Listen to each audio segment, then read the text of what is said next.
Magandang araw po mga kababayan. Ang lulutuin po natin ngayon ay dolce tau. Ito po yung palitaw na may palaman na dolce de leche. Sa akin pong kaldero ay naglagay po ako ng mainit na tubig. Nilubog ko po ang condensed milk. Ilagay po natin sa mahinang apoy ang ating kalan. Hintay-hintayin lang po natin itong kumulo ng 2 hanggang 3 oras para po mag-caramelize yung loob po ng condensed milk. Pagkaraan po ng 2.5 oras, palamigin po natin ang ating condensed milk. Tingnan po natin kung naging dolce de leche na po ito o thick caramel.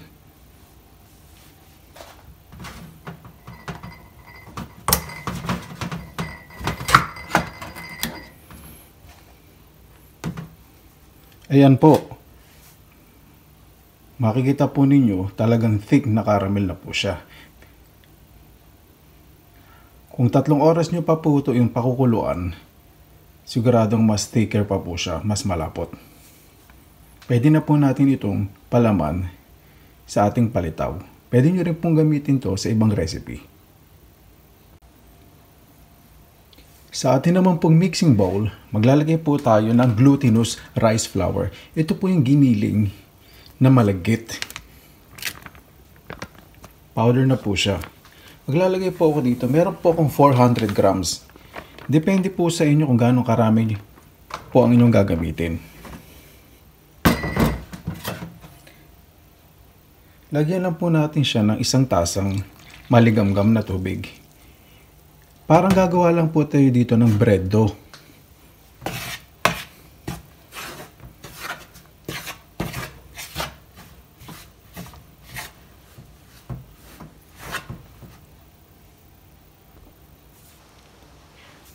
Maglagay pa po tayo ng sapat na tubig hanggang sa magmix po ang tubig sa glutinous rice flour o sa giniling po na malagkit na bigas.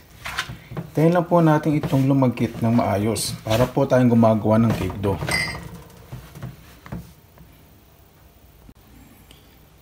Makikita po natin na nag-combine na po ang tubig at ang ating dinurog na malagkit na bigas. Hintayin lang po natin to ng 5 to 10 minutes para po mag-combine ang tubig at ang ating harinang malagkit para po mas maging sticky. Magpainit na po tayo ng tubig. Dapat po ang tubig natin ay nasa medium-high heat. Huwag po masyadong mainit.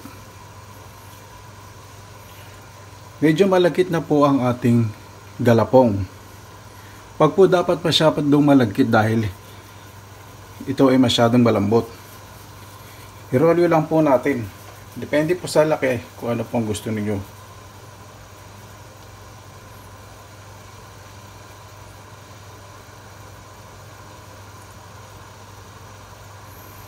Lagyan na po natin ng palaman.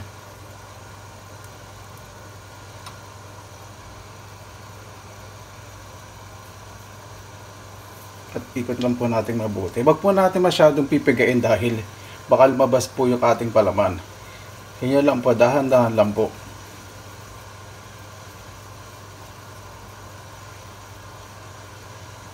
At pwede na po natin ilubog. Ulit-ulitin lang po natin ang proseso. Kaya po tinawag itong palitaw, hintayin po natin lumitaw o lumutang po yung ating galapog. Tandaan po natin na ang tubig ay hindi po masyadong kulong-kulo. Ang kulong niya, yung nakikita nyo po, ganyan lang po dapat. Makikita po ninyo ay naglulutangan na po ang ating dolce tau o ating palitaw na may palaman na dolce de leche.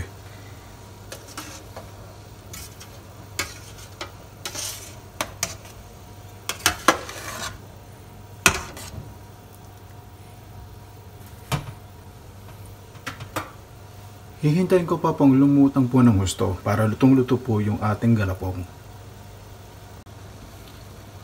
Handa na po ang ating dolce tau. Tanggalin na po natin itong mga nakalutang. Siguraduhin po ninyo na inyong panandok ay may butas para po madaling madrain ang excess water. Ilagay po natin sa tray na may baking sheet. Pwede rin po sa may dahon ng saging.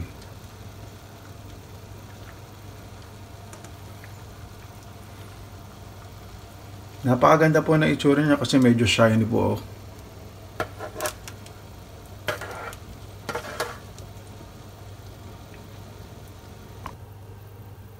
Ang gagawin naman po natin ngayon ay magbubusa po tayo ng sesame seeds. Ito po yung lalagay po natin na pambudbud sa ating dolce tau.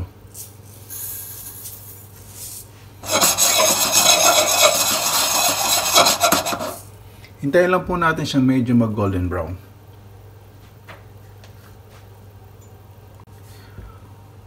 Golden brown na po ang ating sesame seeds. Palamigin po natin bago po natin ito haluan ng asukal.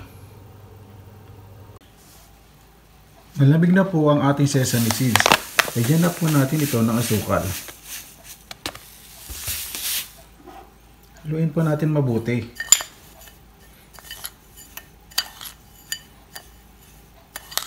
Ito po ang gagawin nating toppings sa ating dolce tau. Papalitaw na may palamang dolce de leche. Depende po sa inyo, pwede nyo pong i-rolyo dito. Pero ang ginagawa ko po, ay binubudbud ko para magamit ko pa po mamaya. Kasi pag nirolyo nyo pong diretso dito, ay baka po magdikit-dikit sa paligid. Para po magamit mamaya, gagawin ko po, gagamit po ako ng kutsara. At ibubudbud po natin sa ibabaw ng ating dolce tau.